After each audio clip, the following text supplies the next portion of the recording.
O assunto com o qual eu vim falar hoje é a cultura da morte. E como dizia o nosso irmão, isso não é fácil. Realmente não é fácil falar da cultura da morte.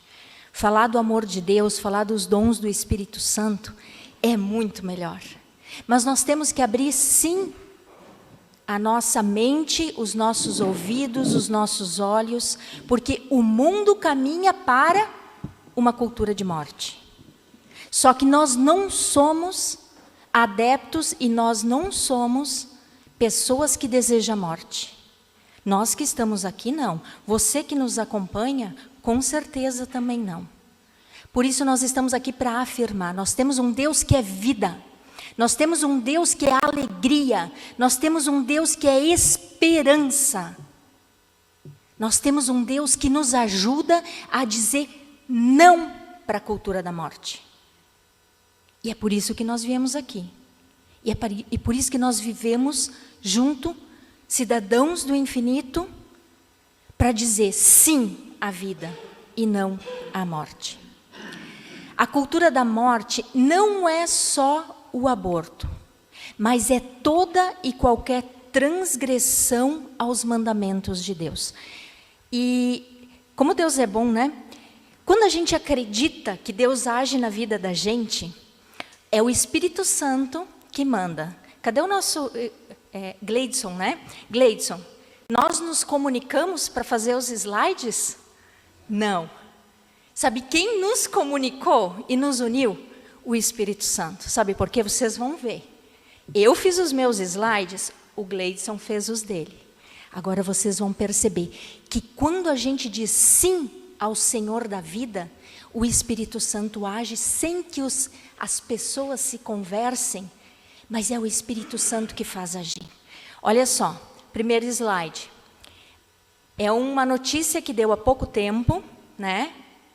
Ainda corre na internet, aborto, menina de 11 anos estuprada, interrompe gravidez após embate sobre o caso. Isso aconteceu na Bolívia, há poucas semanas atrás, dias atrás. É uma coisa atual. O mundo está assim, cultura de morte. Mas nós viemos aqui dizer não a essa cultura. A cultura de morte, então, é todo e qualquer tipo de transgressão aos mandamentos de Deus que indica uma ruptura com a lei do Senhor. Temos dois níveis de ruptura com Deus. Aqui nós temos os mandamentos. Amar a Deus sobre todas as coisas, não tomar seu santo nome em vão, guardar domingos e dias de festa, de guarda, honrar pai e mãe, não matar, não pecar contra a castidade, não furtar, não levantar falso testemunho, não desejar a mulher do próximo, não cobiçar as coisas alheias. Quantos de nós não temos presente no dia a dia? Se bastasse, essas 10 leis era o que bastaria para o mundo. Não precisaria ter mais nada a não ser as 10 leis, se todos a cumprisse. Mas o que nós temos aqui hoje, eu quero falar uma coisa assim, as transgressões elas têm em 2 níveis. Transgressões graves, que são considerados pecados mortais, e transgressões mais leves, que são considerados pecados veniais. Somente os pecados mortais nos separam absolutamente de Deus. Quais são os pecados mortais? São os 10 mandamentos. Então, se você atentar contra a vida de alguém, ainda mais de um inocente, como o nosso irmão Gleidson falava, você está em pecado mortal. Eu estou em pecado mortal. As pessoas que propagam isso estão em pecado mortal. Os pecados veniais, os pecados graves ainda, eles só podem ser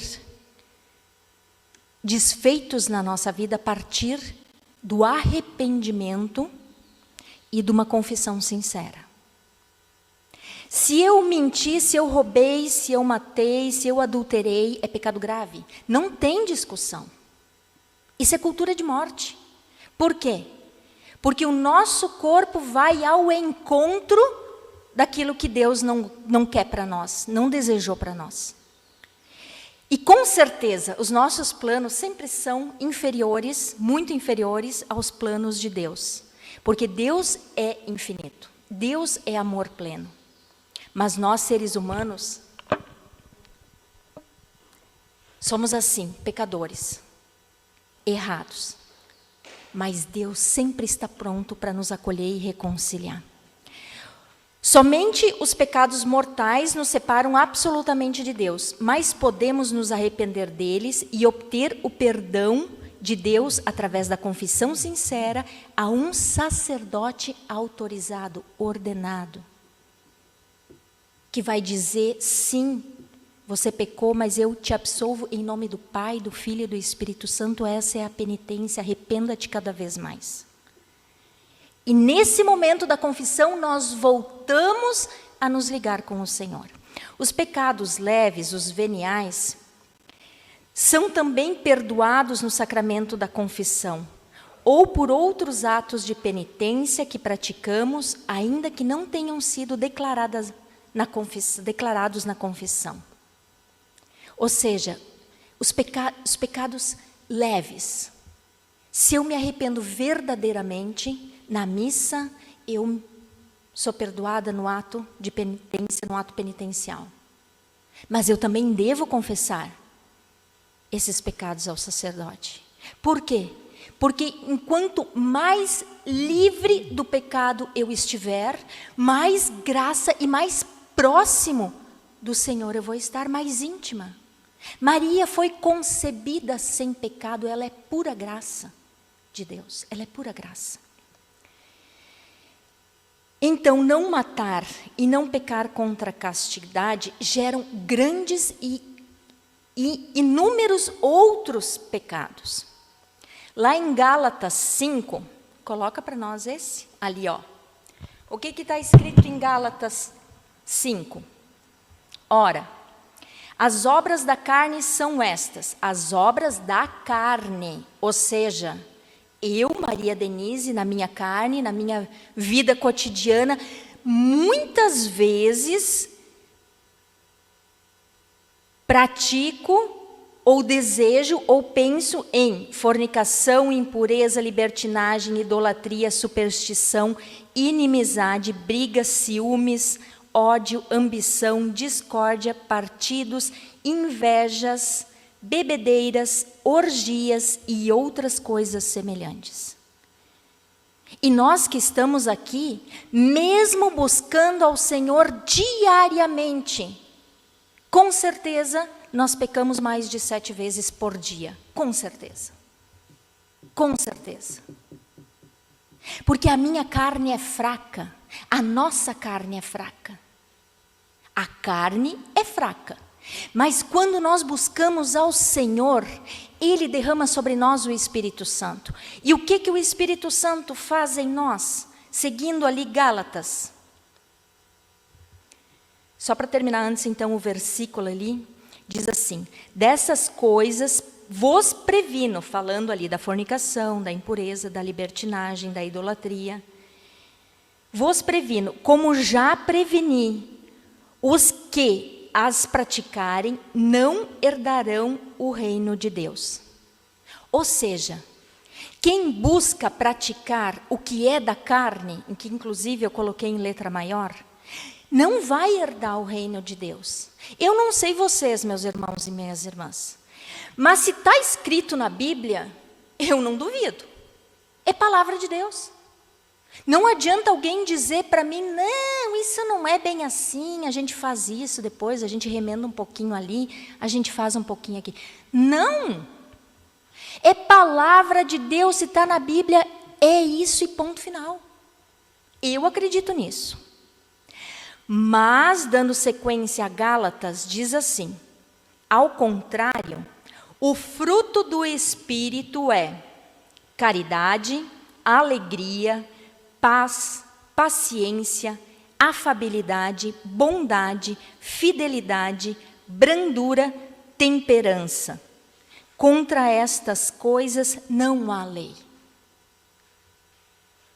Pensem bem. Quando nós rompemos com o Senhor, cometemos pecado grave, nós perdemos essas graças que o Espírito Santo quer produzir em nós.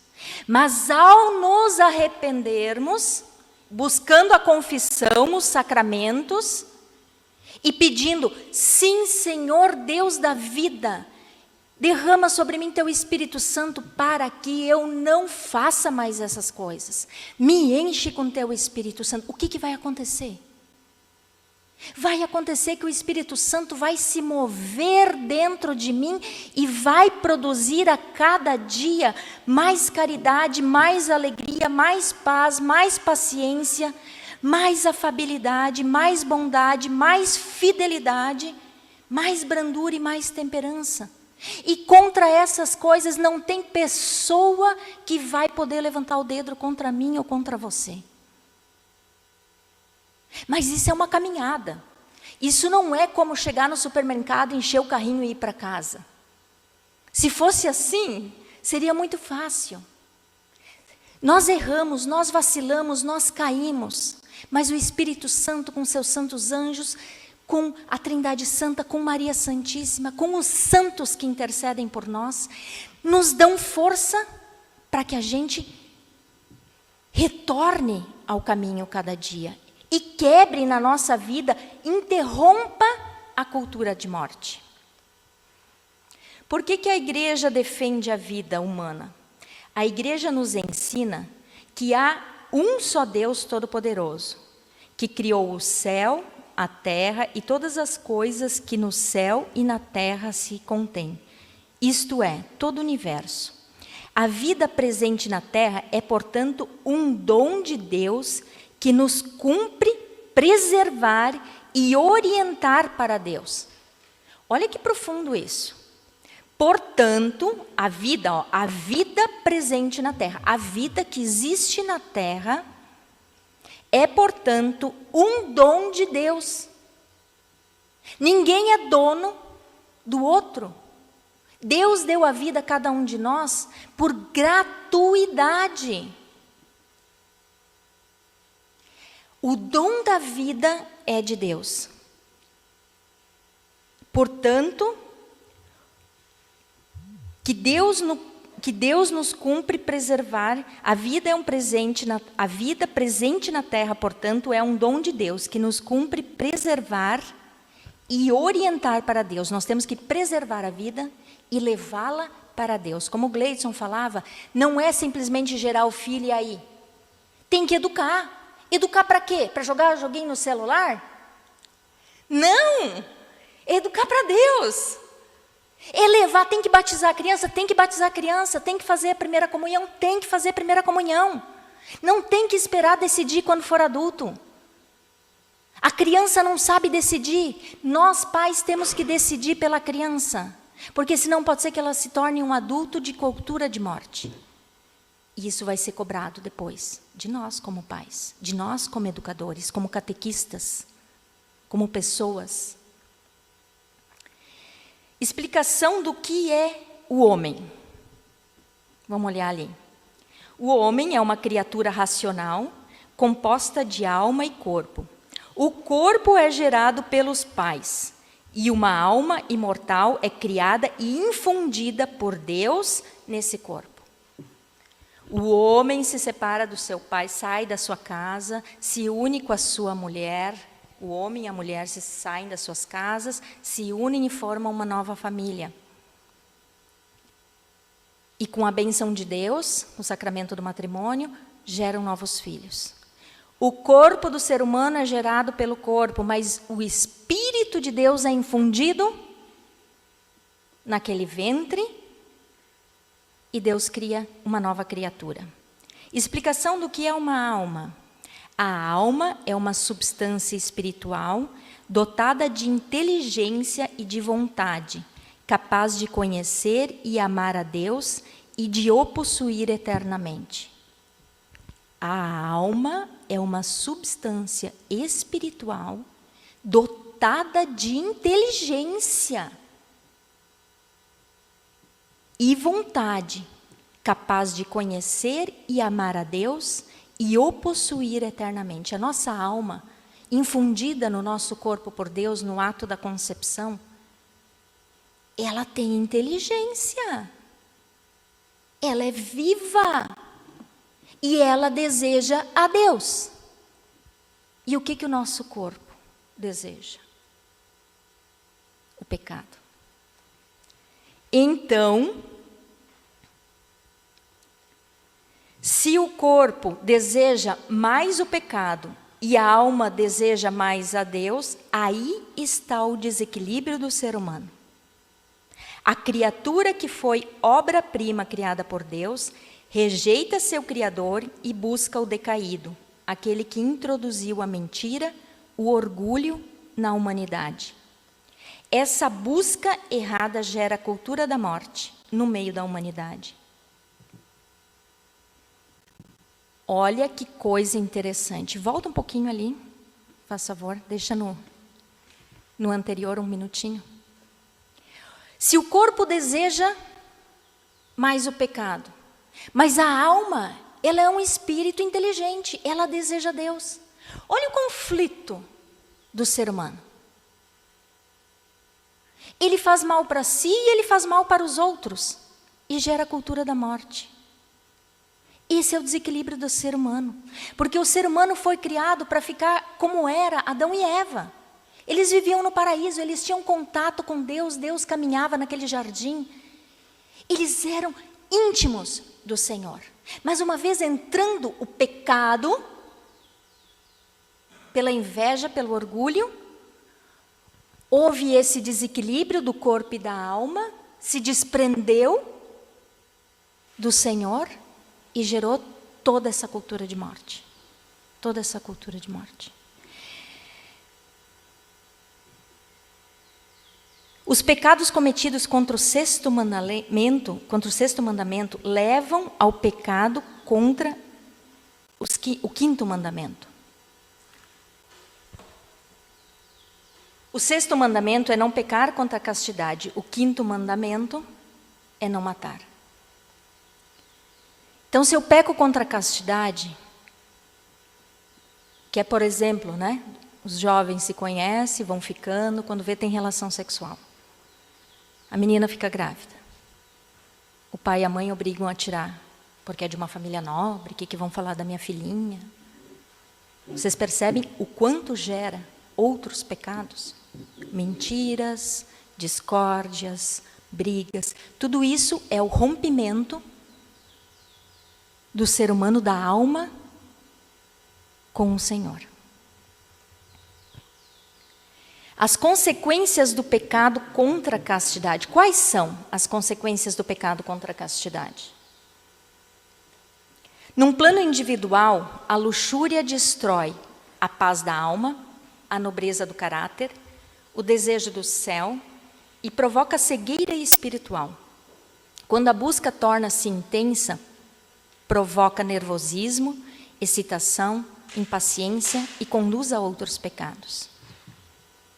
Então, tudo o que a luxúria, os pecados contra a castidade provocam, geram inúmeras outras situações de pecado. E isso se torna um vício, isso se torna uma bola, como a gente diz, né? Uma bola de neve descendo a ladeira. Ela vai aumentando. Nenhuma bola de neve que começa lá no pico do morro, desce e fica do mesmo tamanho. A avalanche, ela se avultua e ela destrói muita coisa. É assim. Em relação à sociedade, a luxúria facilita a corrupção, fomenta a prostituição e pornografia, instabiliza as famílias, prejudica a formação infantil, incentiva a contracepção e o aborto. É consequência. Eu gero pecado individual, mas o meu pecado individual, além de gerar o meu próprio desligamento junto à graça de Deus, gera uma enormidade de consequências para a sociedade. E nós vivemos nessa sociedade viciada em pecado. Um dos maiores pecados que leva as pessoas ao inferno é o pecado da carne. é o pecado da carne. Todos nós já cometemos coisas erradas. Todos nós. Ninguém é 100% santo. Mas a melhor coisa que tem é ter a certeza no coração de que nós temos um Deus que nos acolhe quando nós nos arrependemos. Não importa o tamanho do pecado, mas tem que ter arrependimento sincero para cortar a cultura de morte da nossa vida. O que é o aborto? Nosso irmão Cleidson já falou, por isso que eu dizia antes, que quando o Espírito Santo fala, ele une as coisas sem que a gente, ser humano, se comunique. É lindo, o Espírito Santo é lindo. O que é o aborto? É a morte da criança concebida de forma desejada e sua expulsão do ventre materno em qualquer fase do desenvolvimento pré-natal. Alguns tipos de aborto. A gente não vai assim se aprofundar nisso, porque o Gleidson também já falou, os demais também já comentaram. Alguns tipos de aborto praticados assim, no mundo afora. Por envenenamento salino, por sucção, por curetagem e dilatação, por nascimento parcial, por operação cesárea e esterotomia, com uso de prostaglandinas, por pílula RU 486 e por outras formas como produtos químicos, venenos físicos, eletricidade, calor demais, traumas como quedas e pancadas. E eu vou dizer para vocês, assim como o Gleidson chorou, eu vou dizer para vocês que eu não consegui ler os detalhamentos sobre os tipos de formas de aborto. Eu não consegui ler. Eu comecei a ler para ter entendimento o que era o envenenamento salino.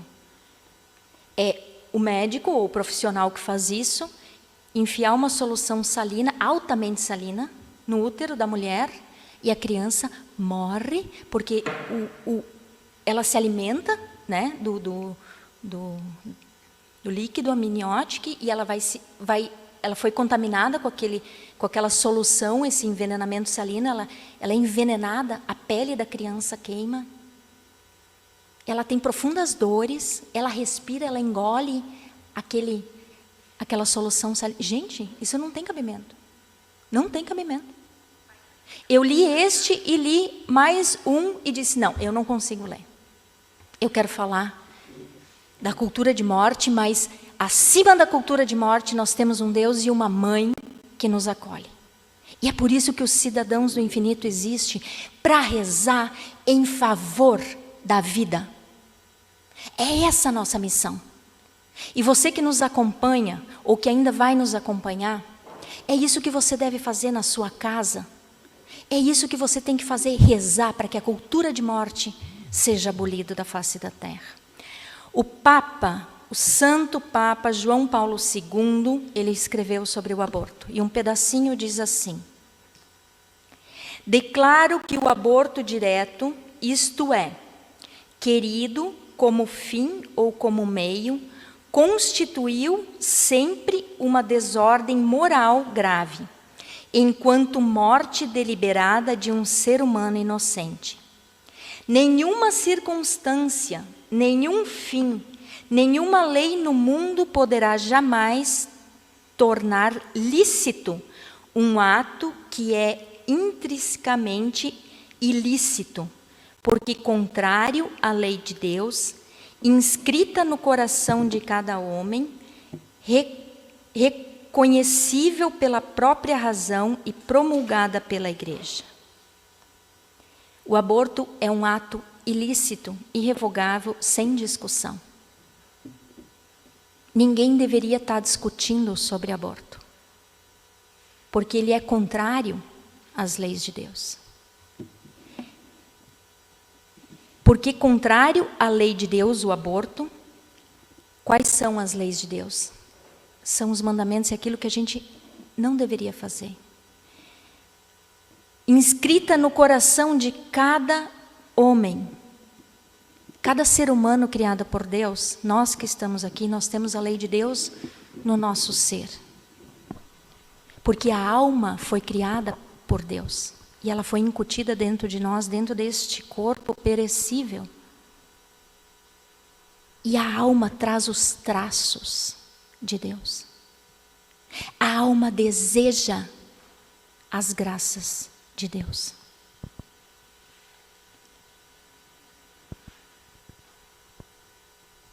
E é isso que a igreja nos ensina, e é isso que a igreja, no decorrer de todos os anos de sua existência, nos chama a ser pessoas de vida. Pessoas contra a cultura da morte. Pessoas que não desejam a morte, mas que desejam as graças do Espírito Santo. Por isso, nesse dia de hoje, vocês sabem que dia é hoje, né? Dia 27 de novembro, dia de Nossa Senhora das Graças. É por ela que virá os novos mundos. É por ela que as graças de Deus vão acontecer na nossa vida. É por ela que o ser humano será refeito. Porque ela é a nossa nova arca. Ela é cheia das graças. Ela é aquela que é imaculada, sem mancha, sem pecado, porque Deus a quis assim. Deus Pai, depois de todo o pecado, quando entrou no mundo por Adão e Eva, Deus já teve o seu plano de amor, de introduzir da mesma forma o amor de Deus para nós. Por isso, para terminar, nós não podemos deixar de homenagear a nossa querida mãe, rezando. Tem uma folhinha com a oração de Nossa Senhora, da Medalha Milagrosa. Nós todos juntos vamos rezar esta oração. Porque é por Maria foi nos dado o Salvador Jesus. E por Maria nós seremos salvos para encontrar no dia da nossa vida eterna o Salvador Jesus. Querida Mãe, nesta tarde nós clamamos a Ti por meio desta oração, para que a Senhora nos ensine a gerar vida e a deixar de lado toda e qualquer cultura de morte. Ó Imaculada Virgem, Mãe de Deus e nossa, ao contemplá-la de braços abertos, derramando graças sobre aqueles que as pedem, cheio de confiança na vossa poderosa intercessão, inúmeras vezes manifestada através da medalha milagrosa, embora reconhecendo a nossa indignidade por causa de nossas inúmeras culpas, acercamo-nos de vossos pés para vos expor durante esta novena as mais prementes necessidades. Concedei, pois, ó Virgem da Medalha Milagrosa, este favor que vos solicitamos para a maior glória de Deus e engrandecimento de vosso nome, bem de nossas almas e para melhor servirmos ao vosso divino Filho. Inspirai-nos um profundo ódio ao pecado e dai-nos coragem de nos firmar sempre verdadeiros cristãos. Amém. Santíssima Virgem, eu creio e confesso vossa Santa Imaculada Conceição, pura e sem mancha. Ó Puríssima Virgem Maria, por vossa conceição imaculada e gloriosa prerrogativa de Mãe de Deus, alcançai-me de vosso amado Filho a humildade, a caridade, a obediência, a castidade, a santa pureza de coração, de corpo e de espírito, a perseverança na prática do bem, uma santa vida, uma boa morte e a graça que eu peço com toda confiança. Amém.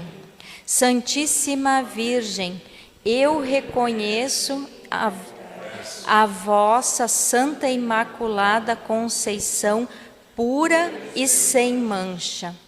Ó Puríssima Virgem Maria, por vossa conceição imaculada e gloriosa prerrogativa de Mãe de Deus, alcançai-me, vosso amado Filho, a humildade, a caridade, a obediência, a castidade, a santa pureza de coração, de corpo e espírito, e perseverança à prática do bem, uma santa vida e uma boa morte. Amém. Queridos, eu acredito que não foi por acaso que nós lemos, que eu coloquei 2 vezes o final da oração, porque Maria, com certeza, quer que cada um de nós fique profundamente gravado que ela é santa, imaculada, sem mancha, e por ela nós conseguiremos a graça do Pai, do Filho e do Espírito Santo. Amém. Louvado seja o nosso Senhor Jesus Cristo. Para sempre seja louvado.